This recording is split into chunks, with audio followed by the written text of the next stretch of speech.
Greetings, citizens of the world. We are anonymous. Contrary to what you may believe, life as you know it is a lie. Your society is a cage, your jobs are voluntary slavery. The television you watch is designed to keep you incapable of critical thought, and the very freedom and democracy your leaders claim to stand for is nothing more than an illusion. Under the guise of morality, your government sells weapons to the very countries that they claim to protect you from, lining their pockets with the spoils of war, billions made by the death of millions. They continue to invest in a flawed system that supports a dying economy, creating poverty and crime. They create laws and legislations that contradict our Constitution and take away our right to be a free-thinking member of the human race, and you are too blinded by the culture they have created for you to take any real notice or make any real change. Anonymous is not blind. Anonymous has seen everything. For years we have been a force for good on this battlefield, fighting for our basic rights as the dominant species of this planet, protesting in peace, spreading the truth, a bloodless conflict. But now it appears that the day we have been waiting for is at last upon us, and the time to act is now. The Western government talks of a new world order. They build their FEMA concentration camps ready to detain thousands of Americans without trial for speaking out against corruption. They move to censor the internet, the one place freedom of speech truly exists, taking away our right to learn. They weaken our democracy every day, tightening their grip until they have complete control, and these actions are confirming the fears of the Zionist enemy, forcing their hands and bringing us ever closer to nuclear extinction. And yet you occupy public places in peaceful protests, while others even choose to do nothing. Doing nothing in this crucial year is dangerous. If the recent defeat of SOPO at the hands of Anonymous has taught us anything, it's that, yes, it is time for a new world order, but it is a new world order of the people, not the government. Gone are the times you can sit and watch from the sidelines. Gone are the times you could live in ignorance. Now is the time to fight. We have the tools to build a whole new system where corruption will be wiped clean. Leaders will have the best interests of the people, and you, the West, will have your first taste of true freedom. It is not too late to act, but time is short. Living behind closed eyes is not an option anymore, because they will draw first blood. They do not have the capability to fight real people power. We must unite. And we must take action. There will be a time and a place where every anonymous will be called upon to destroy this cancer that exists in our leadership, and when that day comes, we will show them that we are truly legion. If you cannot fight, use your critical thought. This is what they desperately want to take from you. Do not let them. Do not accept conventional thought, question everything, and most importantly, spread this message.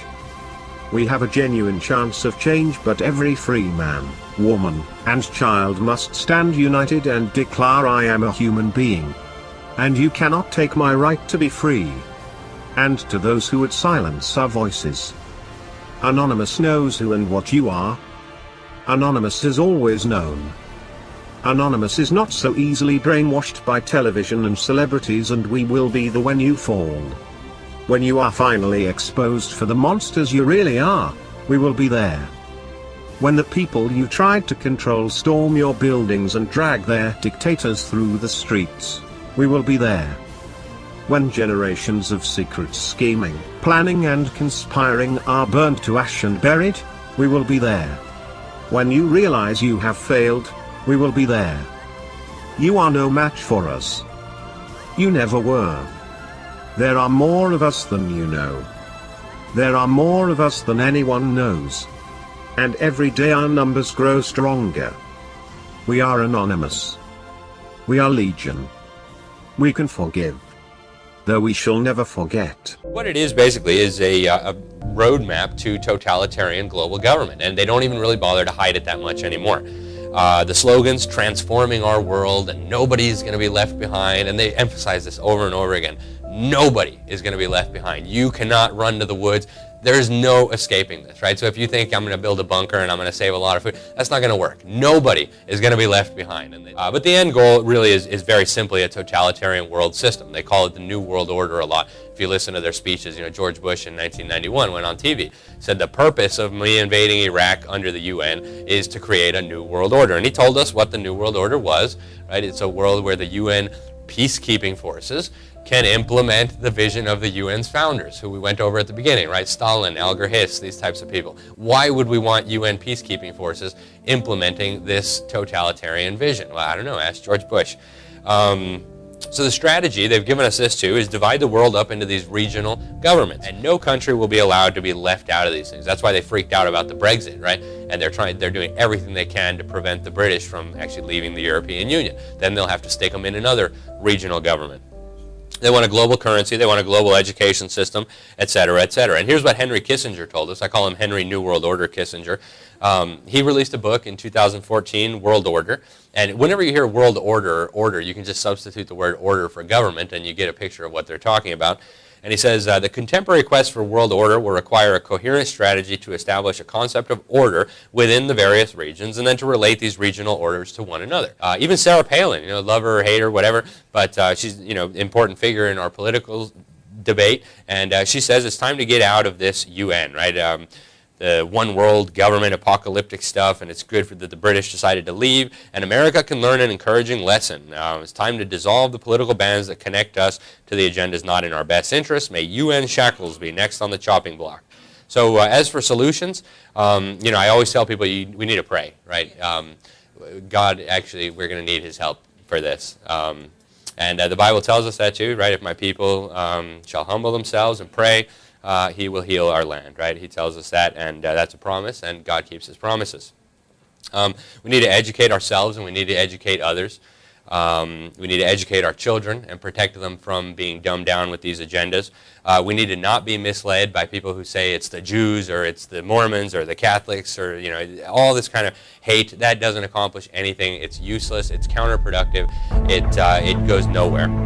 Wars are raging, and civil strife and conflict are raging across a swath of nearly 10,000 kilometers now, from the Sahel of Africa into Central Asia.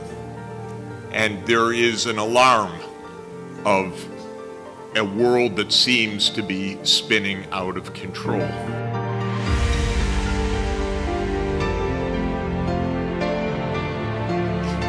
And the one thing you learn as a UN official is there are a lot of countries in the UN, and they're all facing problems.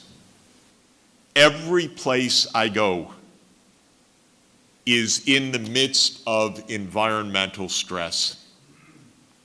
And sometimes it's shocking, a kind that you don't even realize, or that I don't realize. A few weeks ago, I was in Tehran and looked out the window, and it was completely gray in the middle of the day, and it looked like a Beijing afternoon to me. That's not chemical haze, that's sand. I'd never seen a sandstorm that way. But because of the drying of the surface throughout the Middle East, there's a massive amount of dust and sandstorms now that are basically destroying the land, the crops. The hour is drawing close where Donald J. Trump will be the president-elect of the United States. As the night wore on and one result after another seemed to go to the Republicans, the feeling here of having a celebration or a party in Manhattan began to evaporate. People began to leave even before the final result. This criminal government cartel doesn't recognize borders, but believes in global governance, unlimited immigration, and rule by corporations. It also believes in no borders. Just come on, folks, come on in. Speaking in secret to a foreign bank, again, just revealed, Hillary Clinton said, "My dream is a hemispheric common market with open trade and open borders." Well, there go the rest of your businesses, and there goes your country, folks. She doesn't say that. Behind closed doors, when she thought no one was listening, she pledged to dissolve the borders of the United States of America. No borders. You don't have borders, we don't have a country. WikiLeaks has given us a window into the secret corridors of government power, where we see a former Secretary of State announcing her desire to end forever the American independence that our founders gave to us and wanted us to have. American soldiers have fought and died to win and keep America's freedom. And now Hillary Clinton wants to surrender that freedom to these open borders, open trade, and a world government. And by the way, we want a government for the United States. We're very happy with it. We're very happy.